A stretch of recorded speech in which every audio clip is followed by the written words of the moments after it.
Baik pemirsa, kembali lagi di Watch Shot dan sekarang sedang ramai diperbincangkan ini yang namanya sepak bola gajah. Sepak bola gajah. Tapi bukan gajah di Lampung sana. Emang di Lampung ada sih sepak bola gajah, tapi bukan itu. Ya.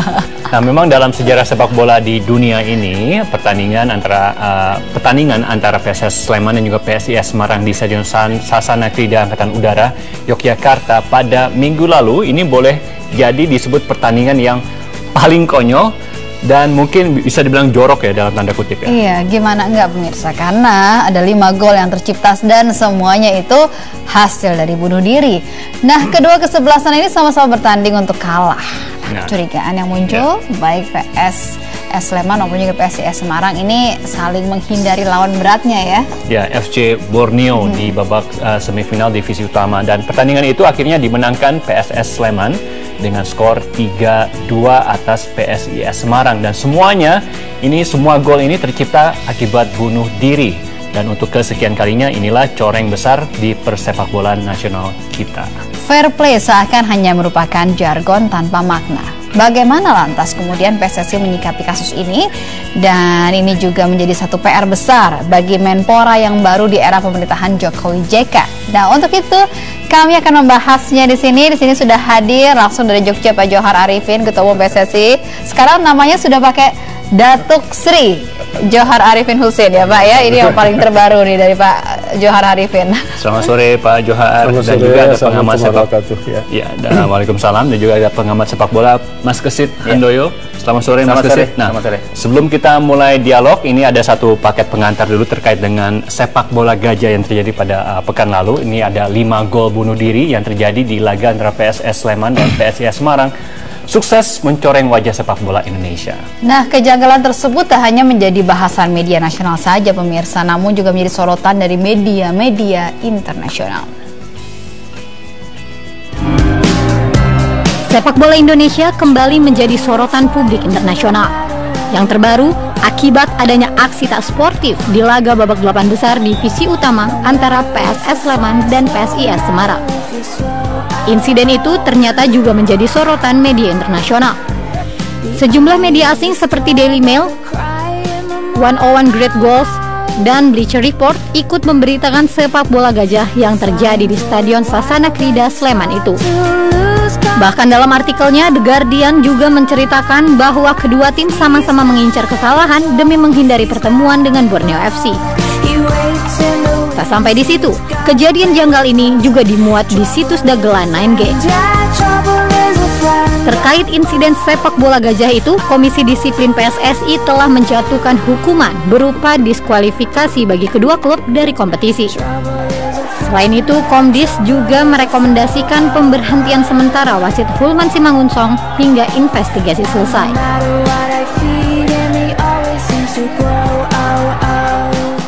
Lucu-lucu ya golnya ya.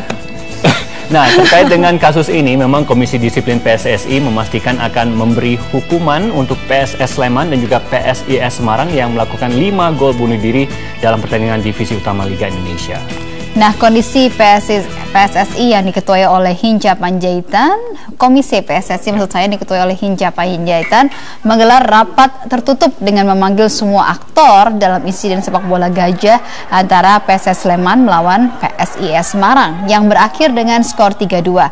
Nah, meski masih menunggu 2 minggu lagi untuk menentukan sanksi yang akan diberikan kepada para pemain, Komisi Disiplin sudah memastikan hukuman terhadap kedua klub yang bertanding ini. Ya, Hinca pun turut meminta maaf kepada semua pihak yang sudah melihat insiden memalukan di sepak bola tanah air ini.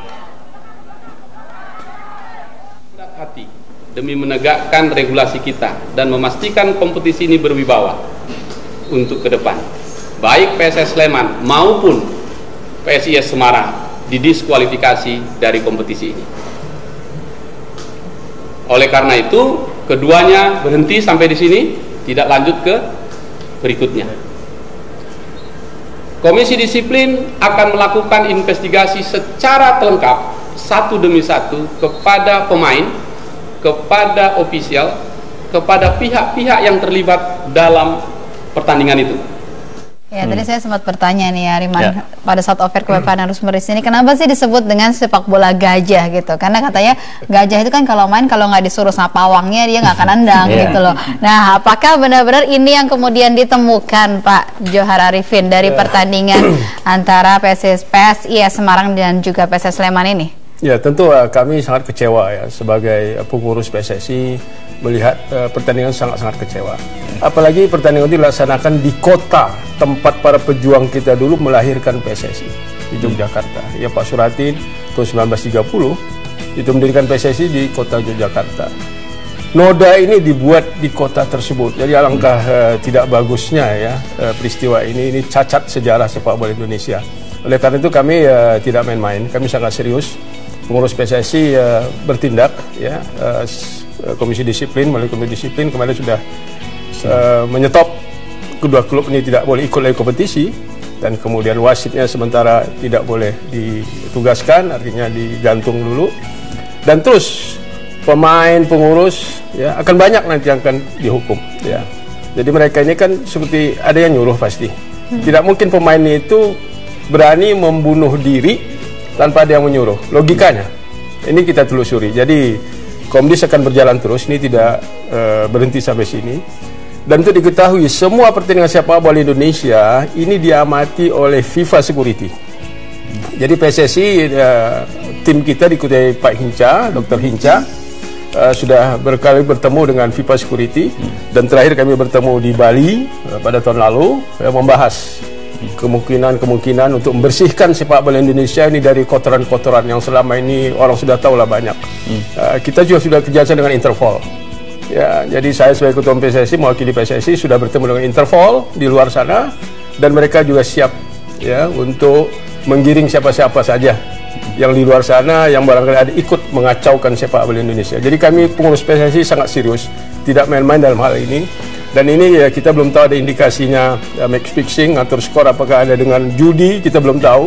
Tapi tim Komdis kami dipimpin oleh Dr. Hinca akan bergerak terus mencari apa saja yang terlibat dalam. Kalau misalnya ada hal-hal yang lebih serius gitu Pak ditemukan nanti, kira-kira hukumannya apa lagi, sanksinya apa lagi? So, untuk sementara sekarang kan didiskualifikasi, tapi banyak yang mengatakan itu tidak cukup untuk untuk klub sudah berhenti, itu penderitaan yang sangat besar, hukuman sangat besar. Mereka mengharapkan bisa ikut kompetisi sampai final dan mengharapkan bisa lolos ke Super ya, Liga Super tahun depan, tertutup sama sekali. Ini hukuman yang sangat berat bagi klub.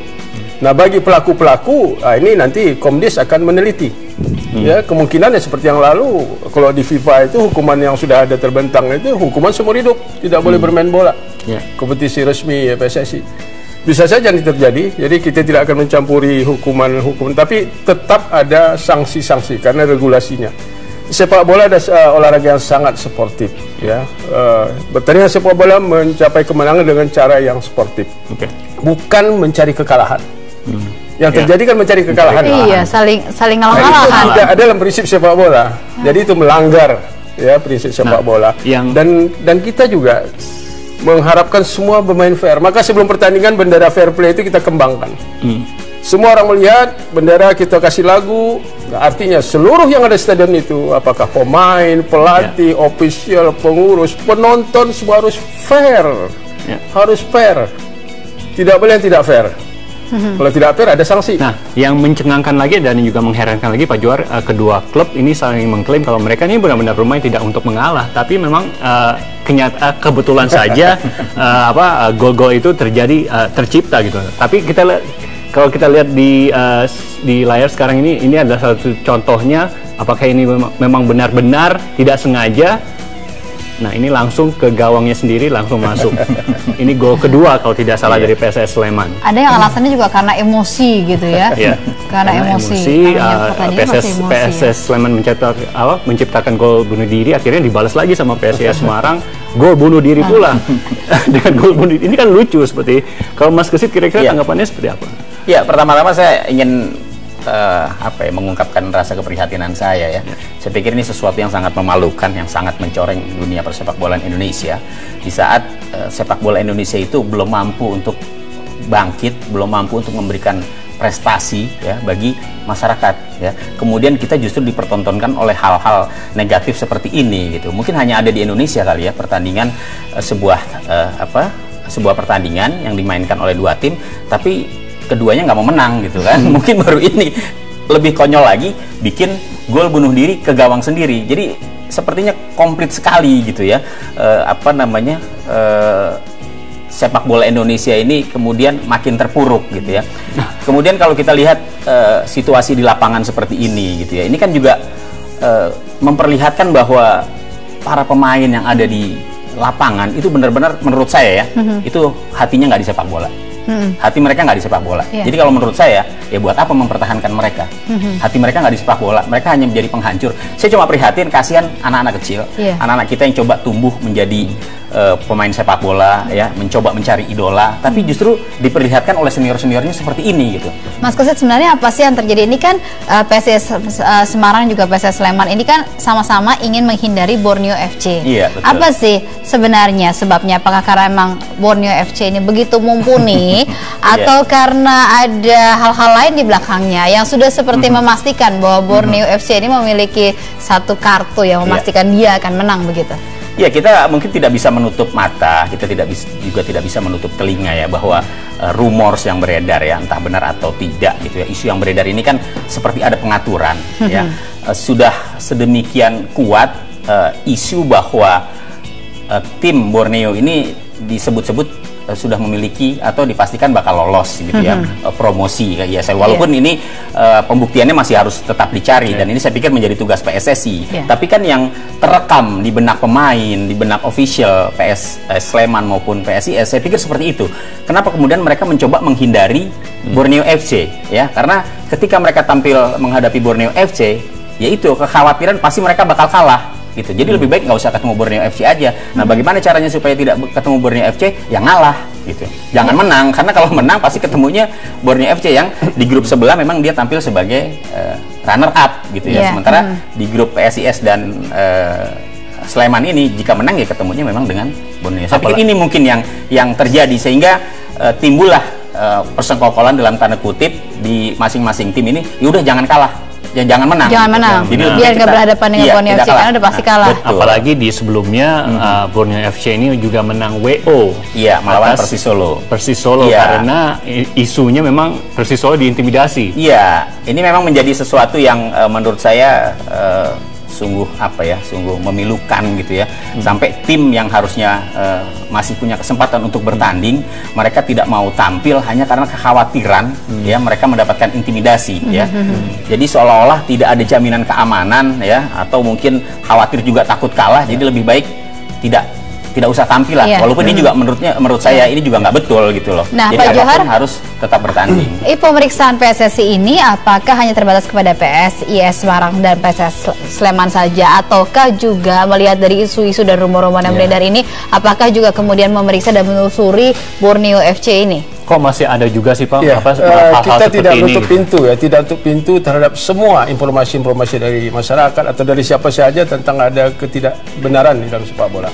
Ada kecurigaan terhadap klub itu silakan lapor ya. Jadi kalau ada laporan dari masyarakat, dari siapa saja, ini memperkuat data barangkali didapat oleh kami. Tapi dilakukan juga pemeriksaan terus terhadap Komisi Borneo Disiplin FC. kami tim ini terus mencari ya peluang-peluang apa saja yang mengganggu kompetisi kita.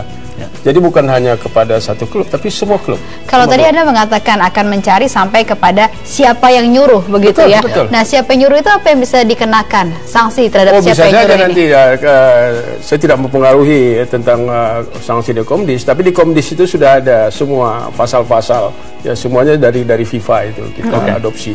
Jadi semua ada.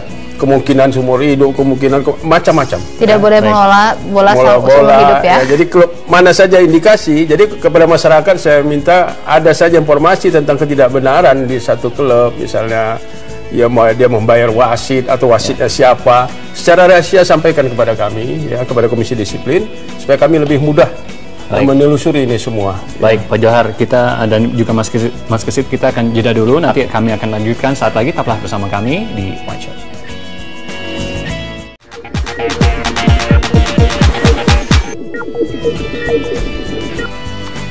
Nah, pemirsa, ini semua tim sepak bola memang pasti ingin memenangkan pertandingan. Tapi apa jadinya bila kedua tim yang bertarung ini sama-sama mengincar kekalahan dan bahkan ini berlomba untuk menciptakan gol bunuh diri ya. Tapi ini kejadian dan peristiwa talasim itulah yang disebut dengan sepak bola gajah.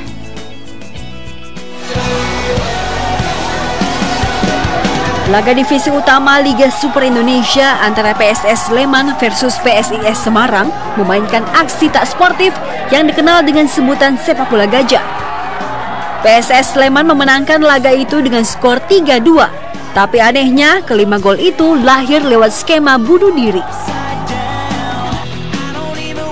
Sepak bola gajah bukanlah permainan sepak bola yang dimainkan hewan raksasa dan cerdik si belalai panjang, tetapi pertandingan sepak bola di mana para pemain terkesan malas-malasan bertanding untuk menghindari lawan yang dianggap kuat di pertandingan berikutnya. Ya, seperti prajurit takut perang.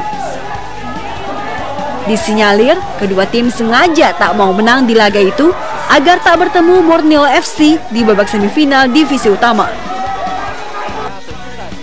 Ini bukan pertama kalinya sepak bola gajah mencoreng wajah sepak bola nasional.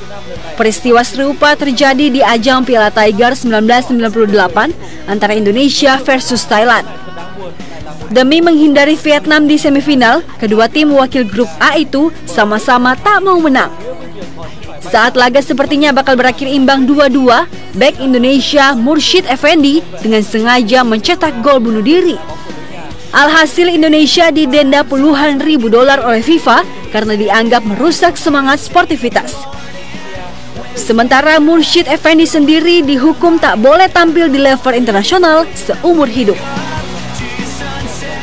Jadi kalau di panggung internasional kita agak malu ya, agak nggak tahu kita punya sejarah itu ya. Gimana nih? Tapi kita dengarkan dulu apa kata wasit yang memimpin laga PSS Sleman melawan PSIS Semarang dan juga pemain yang melakukan gol bunuh diri tersebut. Nah, berikut ini adalah pernyataan wasit Hulman dan juga pemain PSIS Komedi usai memberikan keterangan di sidang Komdis atau Komisi Disiplin PSSI.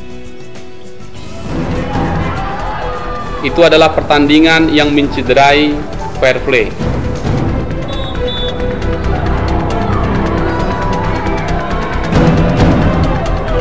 Yang utama adalah bermain bola untuk menang. Kali ini bermain bola untuk kalah. Justru saya lebih baik meneruskan, injury time itu kan tinggal sedikit lagi. Kalau saya hentikan, sementara ada beberapa daerah lain yang main, mendingan saya habiskan pertandingan. Masalah kalau nggak ingat saya 2 menit waktu itu injury tinggal 1 menit. Lebih baik saya habiskan daripada masalah lebih banyak. Kan kita nggak tahu mas prediksi akan terjadi seperti itu kan, dan tiba-tiba terjadinya juga menit akhir. Ya kita spontanitas saja terjadi seperti itu. Ya mungkin karena emosi saya aja mas. Saya terlalu emosi, ya saya blank. Saya melakukan tindakan seperti itu. Oke, kita lanjutkan dialog terkait dengan sepak bola gajah PSS Sleman melawan PSIS Semarang. Mas Kesit, kira-kira kalau dari pernyataan wasit tadi yang tidak menghentikan pertandingan dan melanjutkan sampai akhir, ini apakah benar tindakannya atau seharusnya dihentikan saja pada waktu terjadi gol bunuh diri itu? Iya, tadi wasit sempat bilang kenapa dia tidak mau menghentikan ya, karena ada pertandingan di tempat lain yang berbarengan gitu, yang mungkin hasil di situ di Sleman akan memberikan pengaruh juga ya. Ya mungkin itu ada benarnya, tapi menurut saya dalam situasi seperti ini, oke lah, di gol pertama mungkin dia masih bisa toleran gitu kan. Kemudian gol kedua harusnya sudah menjadi warning ya. Dan ketika gol ketiga dilakukan dengan hal yang sama, pemain melakukan bunuh diri dengan sengaja, saya pikir dia harus sudah bisa mengambil tindakan untuk menghentikan pertandingan. Saya pikir tidak ada salahnya di situ, karena kekuasaan penuh di lapangan adalah wasit. Ketika dia melihat ada yang tidak beres di lapangan, dia punya kekuasaan, dia punya wewenang untuk menghentikan pertandingan, dan itu tidak ada yang bisa menggugat ketika pengadil di lapangan, dalam hal ini wasit, menghentikan pertandingan. Toh pertandingan juga sudah melewati menit 80 ya. Menit 87 terjadi gol bunuh diri yang pertama. Berarti kan ada sisa 3 menit ya. Saya pikir kalau misalnya pada saat itu dihentikan, itu sudah sah kok pertandingan itu, sudah bisa dianggap sah hasilnya gitu. Nah, Pak Johar, kalau alasannya wasit itu kan katanya karena tidak bisa mematikan pertandingan karena pertandingan harusnya berhenti karena alasan force majeure, seperti misalnya kerusuhan atau kemudian kericuhan, kemudian ada pemain yang kurang gitu. Kalau menurut Anda sebenarnya sama, ini harusnya bisa dilakukan, tidak bisa tugas wasit, karena saya dulu pernah wasit, ya, wasit nasional internasional. Jadi tugas wasit menegakkan fair play di lapangan. Ya, jadi mencegah adanya unfair, mencegah adanya ketidaksportifan. Nah, ini kan sudah tidak sportif. Nah, kata Mas Kiti tadi ya, pertama mungkin ada kesilapan. Itu udah satu-satu, ini sudah curiga besar. Langsung stop saja. Stop saja. Karena tidak ada toleran kepada yang unfair. Apakah diberikan sanksi juga wasit ini? Wasit Masih Mangunusong? Saya dilaporkan sudah ya, wasit ini stop, tidak boleh tugas dulu sementara, dan dia akan terus dia akan diselidiki. Ya, jadi kita tidak berdiam. Semua yang terlibat dalam memburukkan sejarah sepak bola ini, cacat sejarah ini harus bertanggung jawab. Termasuk juga mafia sepak bolanya, Pak Johar. Kita kejar, mudah-mudahan mereka mau ngomong kalau ada yang mau bicara ya. Kesulitannya atau kendalanya di mana untuk memberantas mafia sepak bola ini? Ya memang seperti maaf ya, seperti orang buang angin. Kita tahu, tapi kita nggak tahu siapa pelakunya. Tapi kita kejar. Oleh karena itulah kita ya terus terang dari FIFA Security, setiap ada pertandingan kita sudah punya kerjasama. Jadi wakil dari Indonesia itu Dr. Hinca, ya dari sana itu Dr. FIFA Security, ini terus berhubungan.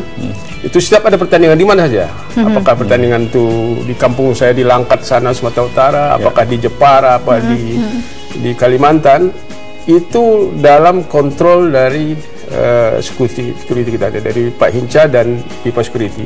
Dan besok lusa sudah ada laporan masuk mail dari mereka, kemungkinan ya, mereka kaitkan dengan rumah judi yang ada di London. Taruhan rumah judi London itu masukkah pertandingan di kota ini sampai ke sana? Harusnya ya Pak ya, sampai ke rumah judi yang di London itu sudah. Ya tempat saya ngomong sini, mudah-mudahan Interpol, saya sudah bertemu dengan Interpol, sudah bekerja sama ya. Dan pertandingan Indonesia ini semua diberitakan. Ya, kemarin saya dapat telepon dari teman dari Sri Lanka, Presiden sebenarnya. Mr. President, how are you? What happened in your country?